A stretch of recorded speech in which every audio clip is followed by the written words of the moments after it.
Tendo começado mal o dia, a mente de Arthur estava se recompondo a partir dos fragmentos a que havia sido reduzida na véspera. Arthur encontrara uma nutrimáquina, máquina que lhe dera um copo plástico cheio de um líquido que era quase, mas não exatamente, completamente diferente do chá. A máquina funcionava de maneira muito interessante. Quando o botão de bebida era apertado, ela fazia um exame instantâneo, porém altamente detalhado, das papilas gustativas do usuário, uma análise espectroscópica de seu metabolismo, e então enviava pequenos sinais experimentais por seu sistema nervoso para testar seu gosto.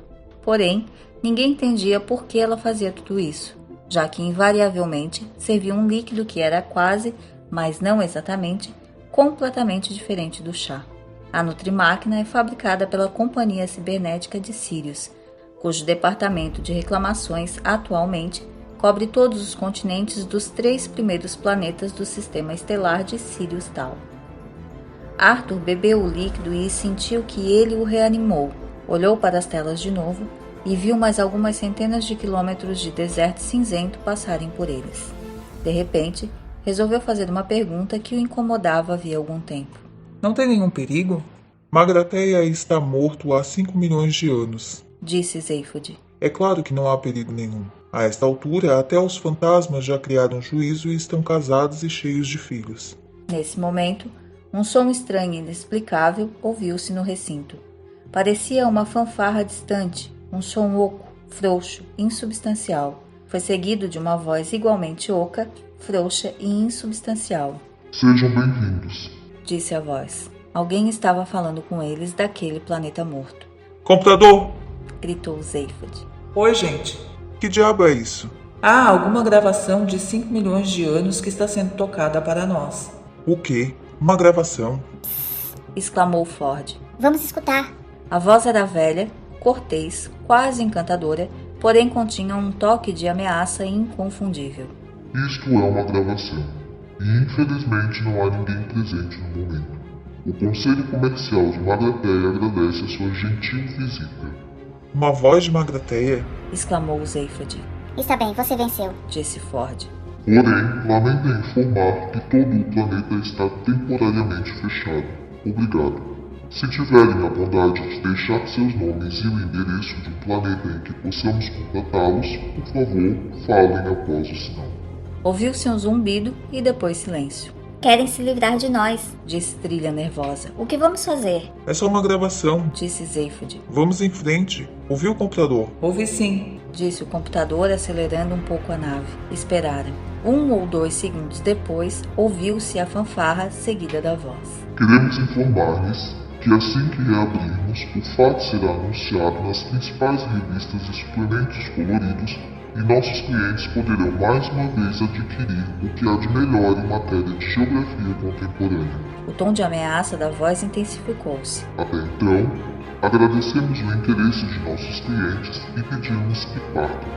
Agora. Arthur olhou para os rostos nervosos de seus companheiros. Bem, acho melhor a gente ir embora, não é? Ora, disse Zeifod. Não há motivo para preocupação. Então por que todo mundo está tão nervoso? Estamos só interessados, gritou Zeifod. Computador, comece a penetrar na atmosfera e preparar para a aterrissagem. Desta vez, a fanfarra foi só pro forma e a voz bem fria.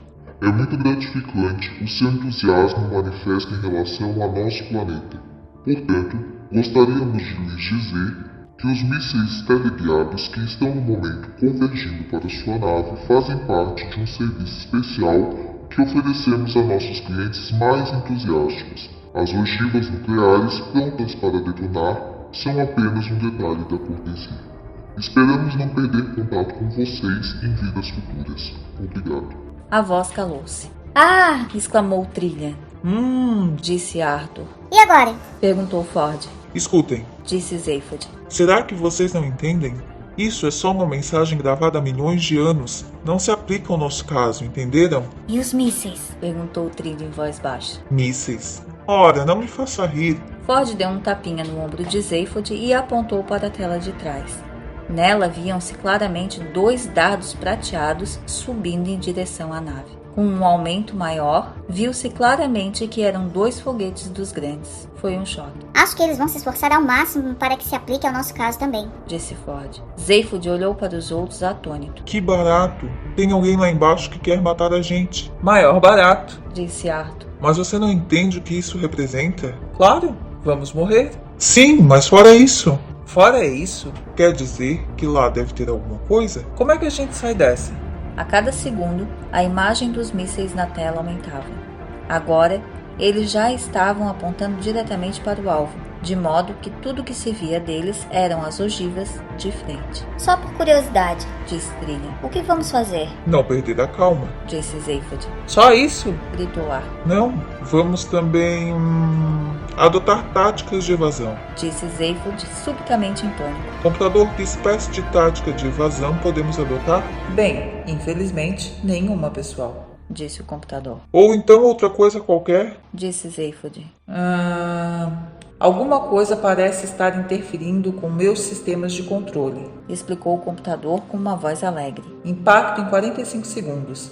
Podem me chamar de Ed, se isso os ajuda a manter a calma. Zaphod tentou correr em várias direções ao mesmo tempo. Certo. Exclamou. Bem, vamos ter que assumir o controle manual da nave. Você sabe pilotá-la? Perguntou Ford com um tom de voz simpático. Não, e você? Também não? Trilha, e você? Também não. Tudo bem, Disse Zaphod relaxando. vamos trabalhar todos juntos. Eu também não sei. Disse Arthur, achando que já era hora de começar a se afirmar. Era o que eu imaginava. Disse Zaphod. Está bem.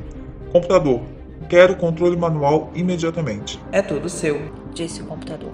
Diversos painéis grandes abriram-se, contendo diversos pacotes de plásticos e rolos de celofane. Os controles nunca tinham sido usados antes. Zaphod contemplou-os assustado. Vamos lá, Ford. Retroceder a toda velocidade, 10 graus para este bordo, ou coisa parecida. Boa sorte, gente. Disse o computador. Impacto dentro de 30 segundos. Ford saltou para cima dos controles, só conseguiu reconhecer alguns deles e os acionou.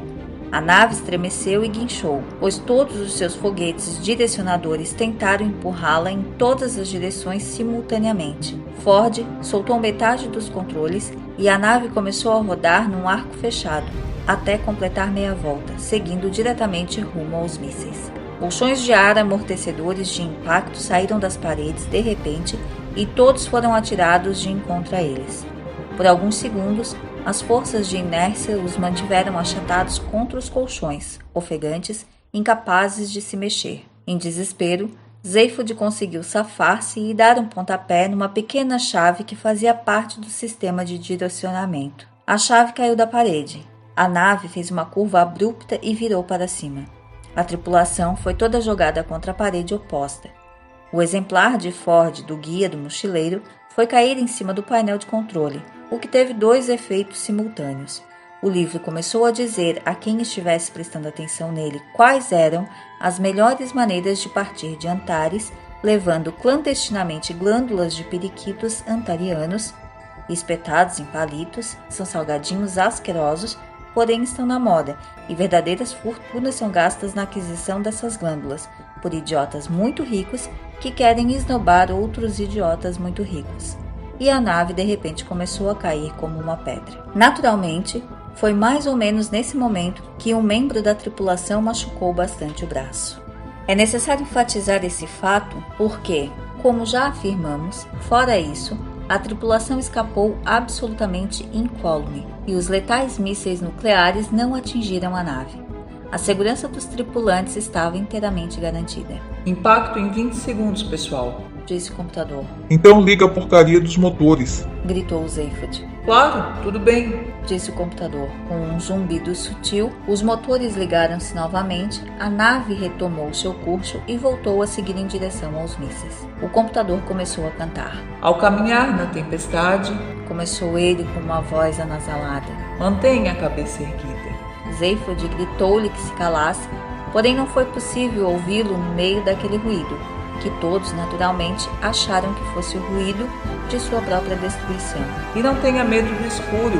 Cantava Ed. Ao reassumir sua trajetória, a nave ficara de cabeça para baixo. Assim, Os tripulantes estavam no teto e, portanto, não tinham acesso aos comandos. No final da tempestade, Cantarolava Ed. Os 2 mísseis cresciam cada vez mais nas telas e seus rugidos eram cada vez mais próximos. há um século dourado, Porém, por um acaso extraordinariamente feliz, eles não haviam corrigido sua trajetória com precisão em relação à trajetória aleatória da nave e passaram logo abaixo dela. e o doce canto da cotovia. Correção, impacto dentro de 15 segundos, pessoal. Caminhe contra o vento. Os mísseis descreveram um arco e voltaram, É agora. disse Arthur olhando para a tela. Agora vamos morrer mesmo, não é? Preferia que você parasse de dizer isso. Gritou Ford. Mas é verdade, não é? É, Caminhe pela chuva. Cantava Ed. Arthur teve uma ideia. Pôs-se de pé com dificuldade. Por que a gente não liga o tal gerador de improbabilidade? Perguntou ele. Talvez a gente o alcance. Você está maluco? Exclamou Zayford. Sem antes fazer a programação, pode acontecer qualquer coisa. Qual o problema a esta altura? Gritou Arthur. Ainda que seus sonhos se esfumem, Cantava Ed. Arthur agarrou-se a uma protuberância decorativa localizada no trecho em que a curva da parede encontrava o teto. siga em frente, cheio de esperança. alguém podia me dizer por que Arthur não deve ligar o gerador de improbabilidade? Gritou Trilha. E você não há de estar sozinho. Impacto dentro de 5 segundos, pessoal. Foi um prazer conhecê-los. Deus os abençoe. Sozinho jamais. Eu perguntei, Berrou Trilha. por quê? Houve então uma explosão estonteante de ruídos e luzes.